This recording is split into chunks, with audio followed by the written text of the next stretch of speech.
대법원 2020년 11월 12일 선고 2017다 228-236 판결 사건명 정산금 청구의소 판시사항 1. 계약 등 법률 행위의 당사자에게 일정한 의무를 부과하거나 일정한 행위를 금지하는 법규에서 이를 위반한 법률 행위의 효력에 관하여 명확하게 정하지 않은 경우 금지 규정을 위반한 법률 행위의 효력을 판단하는 방법. 판결 요지 1. 계약 등 법률 행위의 당사자에게 일정한 의무를 부과하거나 일정한 행위를 금지하는 법규에서 이를 위반한 법률 행위의 효력을 명시적으로 정하고 있는 경우에는 그 규정에 따라 법률 행위의 무효를 판단하면 된다.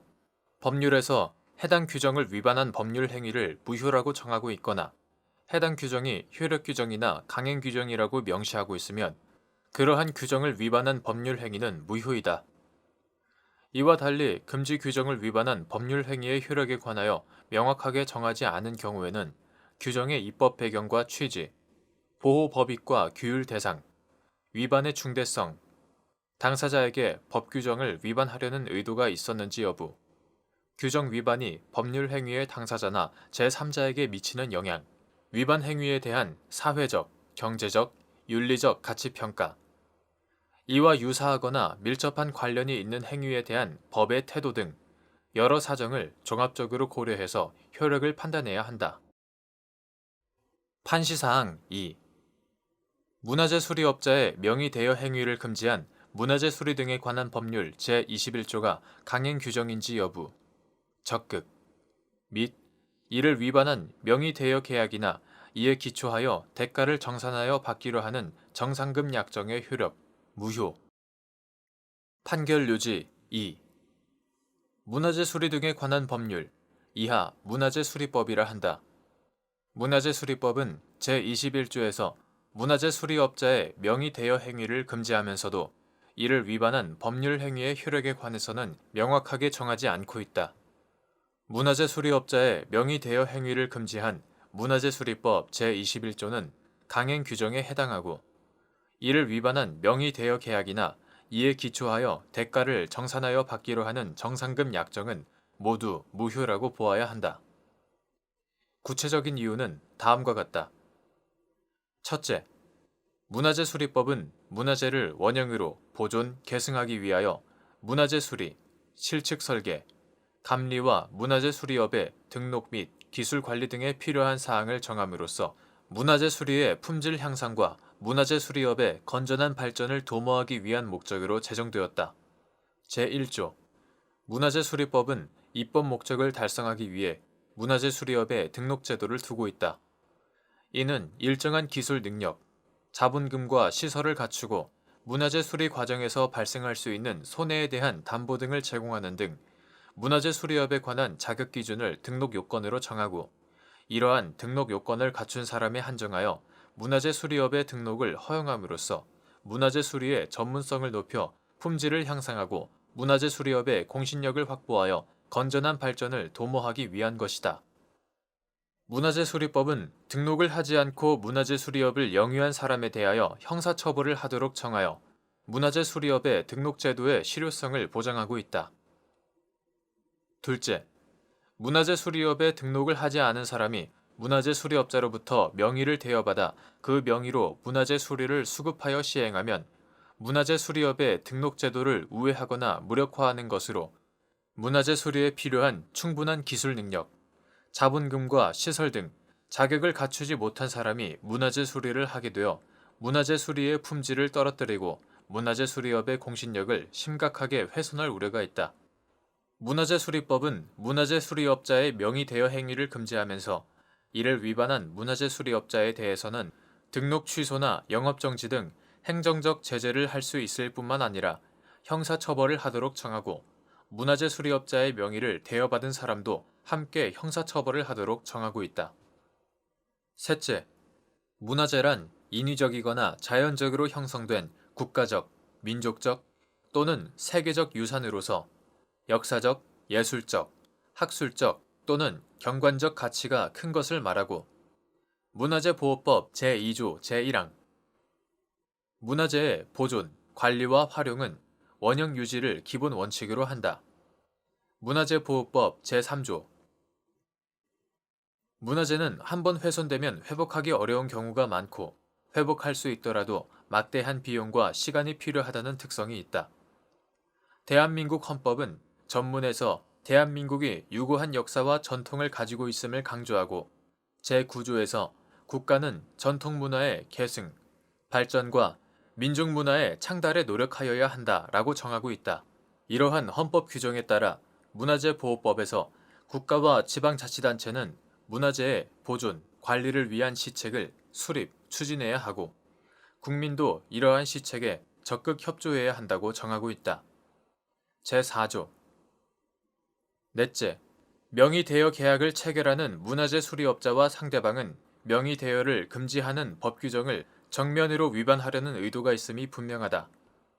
문화재 수리법이 문화재 수리업자와 상대방을 함께 형사처벌하도록 정하여 법률 행위의 양쪽 당사자를 규율하고 있는데도 이를 위반하여 명의대여 계약을 체결하였다면 형사적 제재를 하는 것만으로 부족하고 특별히 예외적인 사정이 없는 한 이를 무효로 보아 위반 행위에 따른 경제적 이익이 귀속되는 것을 방지할 필요가 있다.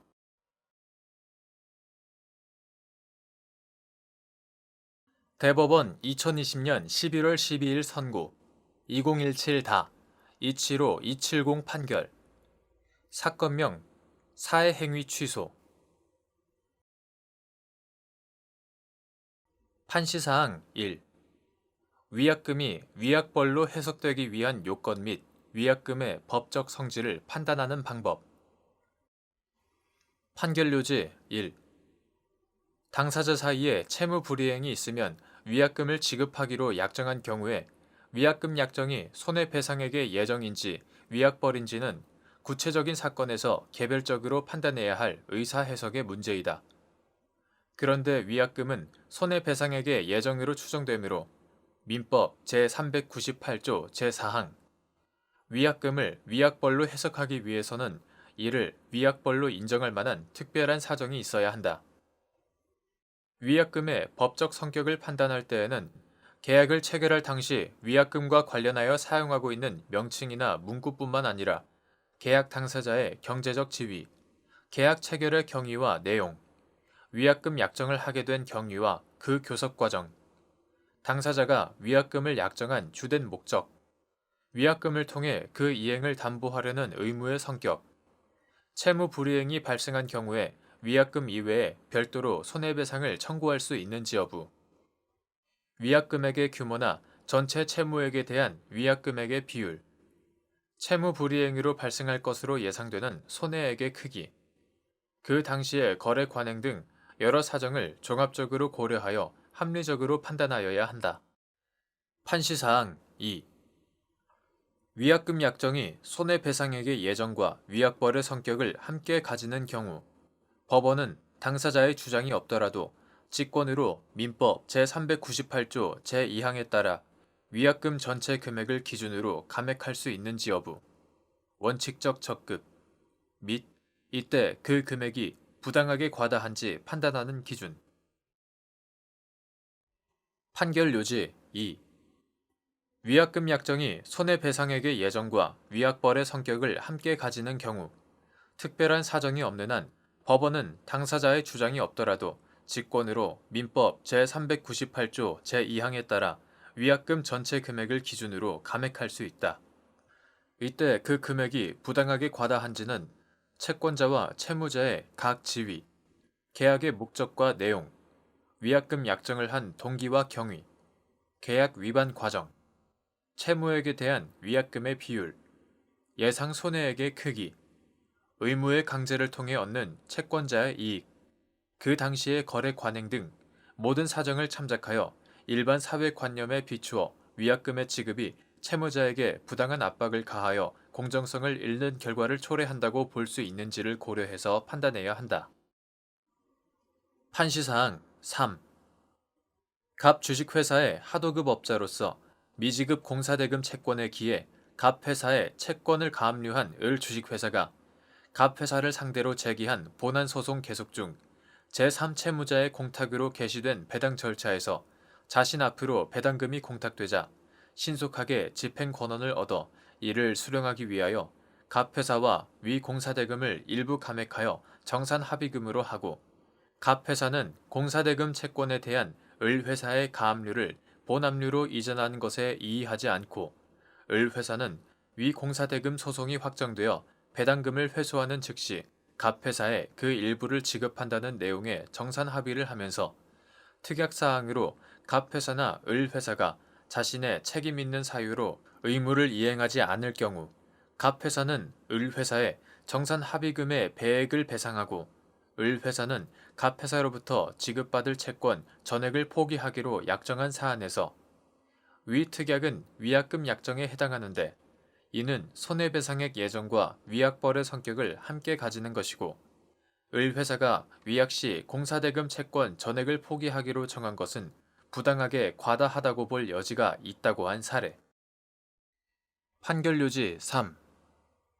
갑 주식회사의 하도급 업자로서 미지급 공사대금 채권에 기해 갑 회사의 채권을 가압류한 을 주식회사가 갑 회사를 상대로 제기한 본안소송 계속 중 제3채무자의 공탁으로 개시된 배당 절차에서 자신 앞으로 배당금이 공탁되자 신속하게 집행 권한을 얻어 이를 수령하기 위하여 갑 회사와 위 공사대금을 일부 감액하여 정산 합의금으로 하고, 갑 회사는 공사대금 채권에 대한 을 회사의 가압류를 본압류로 이전하는 것에 이의하지 않고, 위 공사대금 소송이 확정되어 배당금을 회수하는 즉시 갑 회사에 그 일부를 지급한다는 내용의 정산 합의를 하면서, 특약사항으로 갑 회사나 을 회사가 자신의 책임 있는 사유로 의무를 이행하지 않을 경우 갑 회사는 을 회사에 정산 합의금의 배액을 배상하고, 을 회사는 갑 회사로부터 지급받을 채권 전액을 포기하기로 약정한 사안에서 갑 회사와 을 회사의 위 특약은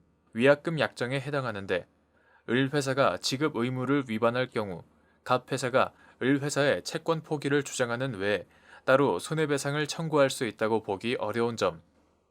위 위약금 약정은 을 회사가 갑 회사에 약정한 돈을 실제로 지급하도록 강제하고 그 의무 위반에 대한 제재를 가하기 위한 수단으로 볼 수도 있는 점 등을 고려하면, 이는 손해배상액 예정과 위약벌의 성격을 함께 가지는 것이고, 을 회사가 위약 시 공사대금 채권 전액을 포기하기로 정한 것은 부당하게 과다하다고 볼 여지가 있는데도, 이와 달리 본 원심 판단에 법리 오해에 잘못이 있다고 한 사례.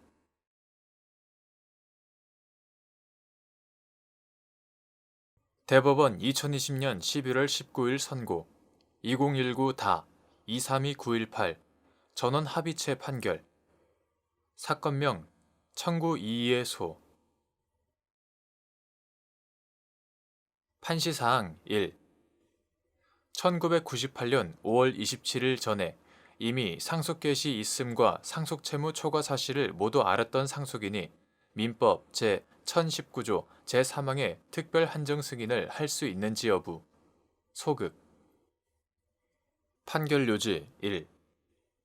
민법 제1019조 제3항은 민법 부칙 2002년 1월 14일 개정 법률 부칙 중 2005년 12월 29일 법률 제7765호로 개정된 것 이와 같다.